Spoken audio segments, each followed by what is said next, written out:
രാഹുൽ ഗാന്ധിയെ നിശബ്ദനാക്കാൻ പഠിച്ച പണി 18 പയറ്റിയ ബി.ജെ.പി. ഒടുവിൽ ബ്രഹ്മാസ്ത്രം പുറത്തെടുത്തിരിക്കുകയാണ്. രാഹുൽ ഗാന്ധിയുടെ ലോക്സഭാംഗത്വം എടുത്തു കളയുക. അതിന് ബി.ജെ.പി. കണ്ടെത്തിയ കാരണമാണ് അതിലും രസകരം. മുൻ കരസേനാ മേധാവി എം നരവനെയുടെ പുസ്തകം ലോക്സഭയിൽ വായിച്ചത്രേ. പ്രസിദ്ധീകരിക്കാത്ത പുസ്തകം രാഹുൽ ഗാന്ധിക്ക് എവിടെ നിന്ന് ലഭിച്ചുവെന്നും രാജ്യത്തെ തകർക്കാൻ ആരാണ് രാഹുൽ ഗാന്ധിക്ക് സാമ്പത്തിക സഹായം നൽകുന്നത് എന്നുമാണ് ബി.ജെ.പിയുടെ ചോദ്യം. പക്ഷേ എന്തിനാണ് ഒരു പുസ്തകത്തെ ബി.ജെ.പി. ഇത്ര ഭയക്കുന്നത്? എന്തിനാണ് രാഹുൽ ഗാന്ധി എന്ന കേവലം ഒരു ലോക്സഭാംഗത്തെ നിങ്ങൾ ഇത്ര കണ്ട് പേടിക്കുന്നത് എന്നാണ് കോൺഗ്രസ് തിരിച്ചു ചോദിക്കുന്നത്. അത്രത്തോളം പേടിക്കാൻ എന്താണ് ആ പുസ്തകത്തിൻ്റെ ഉള്ളടക്കത്തിലുള്ളത്? പ്രസിദ്ധീകരിക്കാത്ത പുസ്തകത്തിലെ ഉള്ളടക്കം സഭയിൽ വായിച്ചത് ചൂണ്ടിക്കാട്ടി രാഹുൽ ഗാന്ധിയുടെ ലോക്സഭാംഗത്വം എടുത്തു മാറ്റണമെന്നാവശ്യപ്പെട്ട് ലോക്സഭയിൽ നോട്ടീസ് നൽകിയിരിക്കുകയാണ് BJP. M P Nishikant Dubey. Parliament അംഗത്വം റദ്ദാക്കണമെന്നും തെരഞ്ഞെടുപ്പുകളിൽ മത്സരിക്കുന്നത് വിലക്കണമെന്നുമാണ് ദുബെ തന്റെ നോട്ടീസിൽ ആവശ്യപ്പെടുന്നത്. നരവനെയുടെ പുസ്തകത്തിലെ ഉള്ളടക്കത്തിന്റെ പേരിൽ കുറച്ചൊന്നുമല്ല രാഹുൽ ബി.ജെ.പി. സർക്കാരിനെ പ്രതിരോധത്തിലാക്കിയത്. ബജറ്റ് സമ്മേളനത്തിൽ എത്രയോ തവണ നരവനെയുടെ പുസ്തകം ചൂണ്ടിക്കാട്ടി രാഹുൽ ഗാന്ധി ഭരണപക്ഷവുമായി ഏറ്റുമുട്ടി.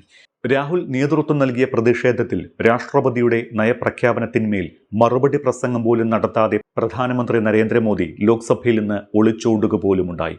ഏറ്റവും ഒടുവിൽ ഇന്നലെ ലോക്സഭയിൽ എപ്സ്റ്റീൻ ഫയലുകൾ ഉദ്ധരിച്ചും കേന്ദ്ര സർക്കാരിനെ രാഹുൽ കടന്നാക്രമിച്ചിരുന്നു. കേന്ദ്രമന്ത്രി ഹർദീപ് സിംഗ് പുരിയുടെ പേര് എപ്സ്റ്റീൻ ഫയലിൽ ഉണ്ടെന്ന് ആരോപിച്ചായിരുന്നു ഇന്നലത്തെ ആക്രമണം. മാത്രമോ, ബി.ജെ.പിക്ക് ഏറാൻ മൂളുന്ന ലോക്സഭാ സ്പീക്കർ ഓം ബിർളയെ പുറത്താക്കണമെന്ന് ആവശ്യപ്പെട്ട് ഒരു പ്രമേയവും ഇന്നലെ കൊടുത്തിരിക്കുന്നു. സഭയിലെ 118 എം.പിമാരുടെ ഒപ്പോടുകൂടിയ പ്രമേയം ലോക്സഭയിൽ പാസ്സാകില്ല എന്ന് പ്രതിപക്ഷത്തിന് തന്നെ ഉറപ്പുണ്ടായിട്ടും അങ്ങനെയൊരു പ്രമേയം കൊണ്ടുവന്നത് സർക്കാരിന് ഒരു താക്കീത് തന്നെയാണ്. ഇങ്ങനെ നിരന്തരം ഭരണപക്ഷത്തിന്റെ സ്വസ്ഥത കെടുത്തുന്നതുകൊണ്ട് കേന്ദ്ര ബി.ജെ.പി. സർക്കാർ തീരുമാനിച്ചു, രാഹുലിനെ സഭയിൽ നിശബ്ദനാക്കണം. അതിനുള്ള മാർഗം ആലോചിക്കണം. അങ്ങനെ നോക്കിയപ്പോഴാണ് പ്രസിദ്ധീകരിക്കാത്ത പുസ്തകം സഭയിൽ വായിച്ചെന്ന് പറഞ്ഞ് സഭാംഗത്വം റദ്ദാക്കാൻ നോട്ടീസ് കൊടുക്കാമെന്ന് തോന്നിയത്. അവകാശ ലംഘന നോട്ടീസ് നൽകാനായിരുന്നു നീക്കമെങ്കിലും പാർലമെന്റ് അംഗത്വം റദ്ദ് ചെയ്യാനും തെരഞ്ഞെടുപ്പുകളിൽ മത്സരിക്കുന്നതിൽ നിന്ന് വിലക്കണം എന്നും ആവശ്യപ്പെട്ടാണ് നോട്ടീസ് നൽകിയിരിക്കുന്നത്. എന്തൊക്കെയാണ് നോട്ടീസിൽ ഉന്നയിച്ചിട്ടുള്ള കാര്യങ്ങൾ? ബജറ്റ് ചർച്ചയിൽ തെളിവുകളൊന്നുമില്ലാതെ അടിസ്ഥാനരഹിതമായ ആരോപണങ്ങൾ ഉന്നയിച്ചു. മുൻകൂട്ടി അറിയിക്കാതെ കേന്ദ്രമന്ത്രി ഹർദീപ് സിംഗ് പുരിക്കെതിരെ എപ്സ്റ്റീൻ ഫയൽ ആരോപണമുയർത്തി. ജോർജ് സോറോസിനെ പോലുള്ള ഇന്ത്യ വിരുദ്ധ ശക്തികളുമായി ചേർന്ന് രാജ്യത്തെ തകർക്കാൻ ശ്രമിക്കുന്നു. ദുരൂഹമായ യാത്രകൾ നടത്തുന്നു. ഇക്കാരണങ്ങൾ കൊണ്ടൊക്കെ ആജീവനാന്ത വിലക്കാണ് ആവശ്യപ്പെടുന്നത് എന്ന് നോട്ടീസ് നൽകിയ നിഷികാന്ത് ദുബെ എം പി പറയുന്നു. അതായത് ചുരുക്കത്തിൽ നാടിനെ നശിപ്പിക്കുന്നത് ചോദ്യം ചെയ്യാൻ ഇനി ഒരിക്കലും രാഹുൽ ഗാന്ധി ലോക്സഭയിൽ ഉണ്ടാകരുത് എന്നാണ് ബി.ജെ.പിയുടെ ആഗ്രഹം. രാഹുൽ സഭയിൽ ഇല്ലാതായാൽ പിന്നെ എളുപ്പമായല്ലോ. എന്തും ചെയ്യാം, ചോദ്യം ചെയ്യാൻ രാഹുൽ ഉണ്ടാകില്ല എന്ന ധൈര്യവുമായി. രാഹുൽ ഉന്നയിച്ചത് തെളിവുകളില്ലാത്ത അടിസ്ഥാനരഹിതമായ ആരോപണമാണെന്ന് ആരാണ് ബി.ജെ.പിയോടും കേന്ദ്ര സർക്കാരിനോടും പറഞ്ഞത് എന്നാണ് കോൺഗ്രസ് ചോദിക്കുന്നത്. എം നരവനെയുടെ പുസ്തകം കെട്ടുകഥയല്ല. അതിലെ ഉള്ളടക്കത്തെക്കുറിച്ച് രാഹുൽ പറഞ്ഞത് നരവനെ ഇതുവരെ നിഷേധിച്ചിട്ടുമില്ല. അതേ പുസ്തകം തന്നെയാണ് രാഹുൽ കഴിഞ്ഞ ദിവസം പാർലമെന്റിന് മുന്നിൽ ഉയർത്തിക്കാട്ടിയത്. കേന്ദ്രമന്ത്രി ഹർദീപ് സിംഗ് പുരിക്കെതിരായ എപ്സ്റ്റീൻ ഫയൽ ആരോപണത്തിന് അങ്ങനെ ഒന്ന് ഇല്ല എന്നല്ല അദ്ദേഹം ഇന്നലെ പോലും മറുപടി നൽകിയത്. അവിടെ പോയെന്നും പ്രതിനിധി സംഘത്തിന്റെ ഭാഗമായാണ് പോയത് എന്നുമാണ്. എന്നിട്ടും വരട്ട് സാങ്കേതികത്വത്തിന്റെയും സങ്കീർണമായ സഭാ ചട്ടങ്ങളുടെയും പേരിൽ രാഹുൽ ഗാന്ധിയുടെ ശബ്ദം സഭയിൽ കേൾപ്പിക്കാതിരിക്കാനാണ് ഭരണകൂടത്തിന്റെ ശ്രമം.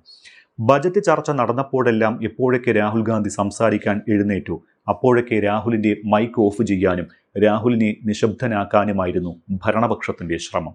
പ്രതിപക്ഷത്തിന്റെ അവകാശങ്ങൾ സംരക്ഷിക്കേണ്ട സ്പീക്കർ ഇതിനൊക്കെ കൂട്ടുനിൽക്കുകയും ചെയ്തു. അതുകൊണ്ടാണ് സ്പീക്കർ ഓം ബിർളയ്ക്കെതിരെ പ്രതിപക്ഷം പ്രമേയം കൊണ്ടുവന്നത്. അതിർത്തിയിൽ രാജ്യം നേരിട്ട ഒരു പ്രധാന പ്രശ്നത്തെക്കുറിച്ച് ചർച്ച ചെയ്യാനാണ് രാഹുൽ ഗാന്ധി ലോക്സഭയിൽ ശ്രമിച്ചത്. അതിനെപ്പോലും പേടിക്കുന്ന ബി.ജെ.പി. എന്നിട്ടും രാജ്യസ്നേഹമെന്നും സൈനിക സ്നേഹമെന്നുമുള്ള ഗീർവാണം മുഴക്കുകയാണ്. സാങ്കേതികത്വം പറഞ്ഞ് എന്തിനാണ് രാഹുൽ ഗാന്ധിയെ ബി.ജെ.പി. ഇതിൽ നിന്ന് തടയുന്നത്? കാരണം നരവനെയുടെ പുസ്തകത്തിൽ പറയുന്ന കാര്യങ്ങൾ പുറത്തു വന്നാൽ ഊതിവീർപ്പിച്ച കുമിളിയായ ബി.ജെ.പിയുടെ കപട രാജ്യസ്നേഹവും സൈന്യസ്നേഹവും ഒക്കെ വെറും പൊള്ളയാണ് എന്ന് ജനം തിരിച്ചറിയുമെന്ന് ബി.ജെ.പിക്കും മോദിക്കും നന്നായി അറിയാം. അതോടെ ഇതുവരെ കെട്ടിപ്പൊക്കിയതൊക്കെ തകർന്ന് തരിപ്പണമാകും.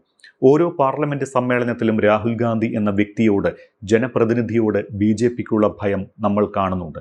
പ്രധാനമന്ത്രി നരേന്ദ്രമോദിയുമായൊക്കെ താരതമ്യം ചെയ്യുമ്പോൾ ചെറുപ്പക്കാരനായ രാഹുൽ ഗാന്ധിയെ ഭയക്കുന്നതിൻ്റെ കാരണവും അദ്ദേഹത്തിൻ്റെ ഉള്ളിലെ പോരാട്ട പാരമ്പര്യമാണ്. എന്തായാലും ഈ ഓലപ്പാമ്പ് കൊണ്ടൊന്നും ഒരു ഭീഷണിക്കും രാഹുൽ വഴങ്ങില്ല എന്ന് പ്രിയങ്ക ഗാന്ധി പ്രതികരിച്ചിട്ടുണ്ട്. പ്രിവിലേജ് നോട്ടീസോ FIRO ഒന്നും രാഹുലിൻ്റെ പോരാട്ടത്തെ സ്വാധീനിക്കില്ല എന്നാണ് സഹോദരിയും MP യുമായ പ്രിയങ്ക ഗാന്ധി പറഞ്ഞിരിക്കുന്നത്.